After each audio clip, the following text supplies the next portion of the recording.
Welcome back, everyone. It is Wednesday, July 12th, and what a day today was for the Bulls. I just want to preface and say that I am still under the weather, so I apologize in advance if you hear me coughing. I will try my best to keep this at a minimum, but I'm just very passionate. I did not want to skip the day. So let's jump right in. I want to open with and thank everyone. There were about 300 plus listeners to the podcast this week or the last 5 days since I started recording these across Substack, iTunes, and Spotify. So thank you so much. It would be a huge act of kindness if you could subscribe on the Substack as well as the podcast on the app itself. It just helps the algorithms push more people and like minded community members to my Substack. You can also follow me on Twitter. My Twitter handle is NYU Grad Substack. I'm working really hard every day. I'm very passionate about the financial markets. I want to just basically grow the followers and the communities and bring daily content that is valuable to both all of you, ladies and gentlemen. Uh, Also, would like to try something new. My email address is at the about page at nyugrad.substack.com. If you have a topic or a stock you would like me to cover, let's do it. Just send me the ticker symbol or the company name, why you would like me to cover it, or why you believe it's a good investment. Um, and I'll try to research the company, the chart, and some of the analysis, and hopefully I'll cover it on the podcast. Please also give me instructions if you want me to keep your name anonymous. So just tell me, hey, just use my name John, just use my name Jenny, just give me a fake name or whatever. It's totally fine. So let's jump right in. The breadth today was 800 new highs, 85 new lows, very strong to the bull side. We had 71% advancing versus 26% declining. The story of the day was the 10-year yield, currencies, and gold. So once the CPI data came out this morning, it was basically implied that because the inflation rate was softening, maybe, just maybe, the interest rate hikes could slow down and kind of make the Federal Reserve pause, or even better yet, let's go back to the good old days where interest rates were falling and at near record lows. So this basically uh, created a very bullish environment straight from the even pre-market once the CPI came out. And what that did was it crushed the 10-year Treasury yield. It was down to 3.859. It was at 4% yesterday, so that's a pretty big drop for a 10-year yield. The U.S. dollar was under pressure all day, obviously, in sentiment. If you don't know, currencies will usually rise and fall with that country's yields or interest rates, right? So the other pairing you have to look at is if currency is low, then it's going to take more of that, in our case, the US dollar, to buy something, right? It'll take more US dollars, falling US dollars, to buy stocks, to buy Apple, to buy gold. So all assets kind of rose today.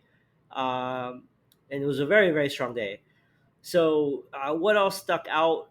Um, let's see, energy was down, so that again is going to help with inflationary pressures.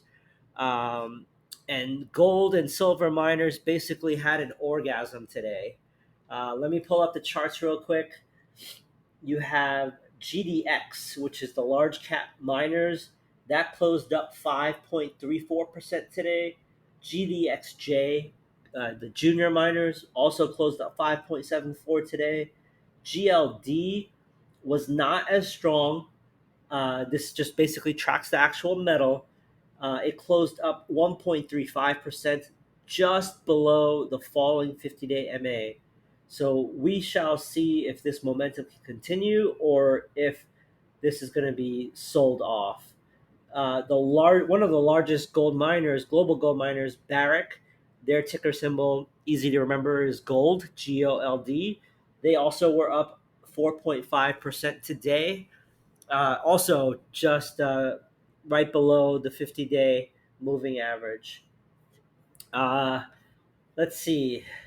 I do want to cover Apple though. You know, while everything is great today, everything was green. A lot of shares were north of 5% on my list. But you look at Apple, and it led the action today right around the morning time.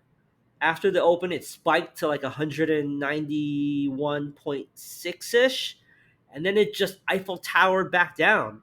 By 12 o'clock, it had lost all of its day gains. It looked super, super weak. It was able to bounce back a little bit on the day, and let me look at the chart real quick.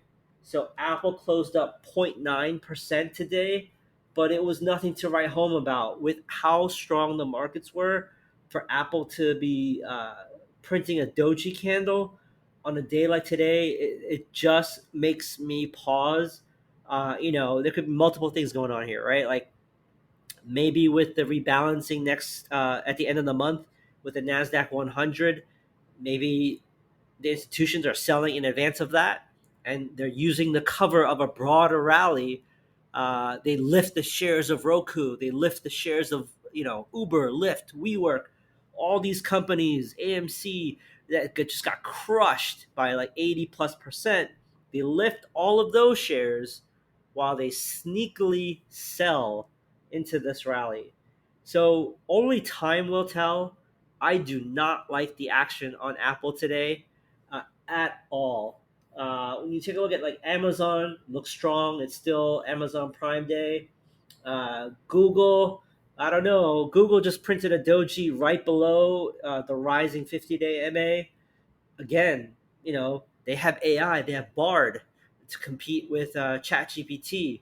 Why is Google below its 50-day moving average? Please tell me. Meta has been stronger because of Thread and the news cycle there of trying to take everyone away from Twitter. I don't see that happening. But right now, uh, Meta is rocking right now, and it's almost about to close that gap fill way back from 2020. What date is this? That was in 2022. Microsoft also, it's just kind of up, near the highs, making a balance area. It too should have been stronger, right? Like they have Chat GPT, the future of AI. It's going to replace all of our jobs. I don't know. I don't see the Magnificent Seven being too strong today, outside of Meta and maybe like Nvidia that closed up 3.5%. Tesla was also kind of muted. I mean, it's been rocking, but Tesla closed it closed at 0.83% up for the day.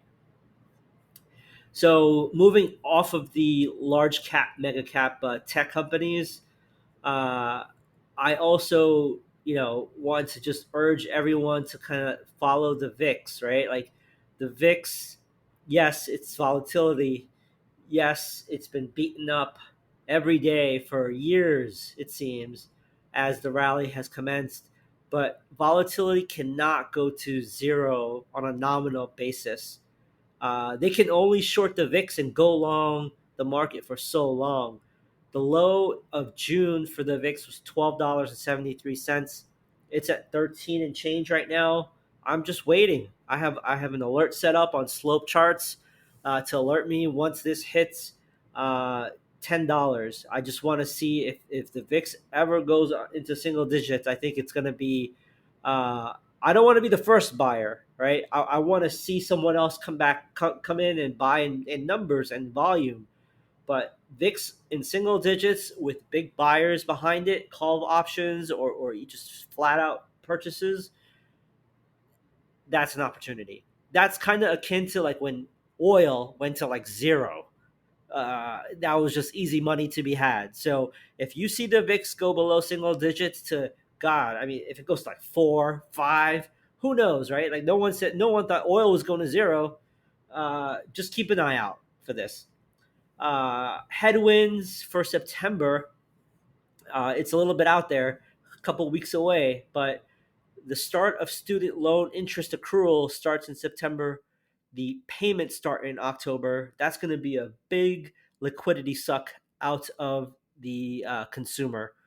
Excess savings also runs out in America in September. And you have a backdrop of rising evictions, bankruptcies, foreclosures, all rising, repos for automobiles, and you have falling rents and falling Airbnb rates.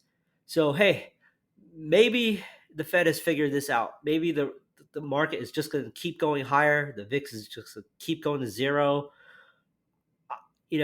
My experience has taught me that the market, its job is to obviously function trade, but also is to fool the majority. Right now, the majority is winning. The passive investor who has all of their portfolio in mutual funds or Apple related tech ETFs like the ARK fund, they're all winning right now in the past like 2-3 months. But it's probably not going to last. So if you're long, stay long, but just watch your back. If you're looking to put on some new positions, be very, very nimble. Talk to your financial advisor. I am not your financial advisor or an accredited agent. I am just here sharing my observations. So what to watch out for tomorrow is the PPI report pre-market, and then you have the rebalancing on the 24th and the FOMC rate decision on the 26th. So it's going to be a jam-packed few weeks. Thank you again so much for tuning in to this podcast. I would greatly appreciate it if you could subscribe to the Substack. Again, it's nyugrad.substack.com. You can find me on Twitter at nyugradSubstack. And again, as a reminder, if you want me to cover anything, just find my email at the About page on nyugrad.substack, and I will try to do my best. Have a good evening if you're listening to this on Wednesday. If you're listening to this on Thursday morning, good morning. Hope you have a great day, and we will chat on the next episode. Later.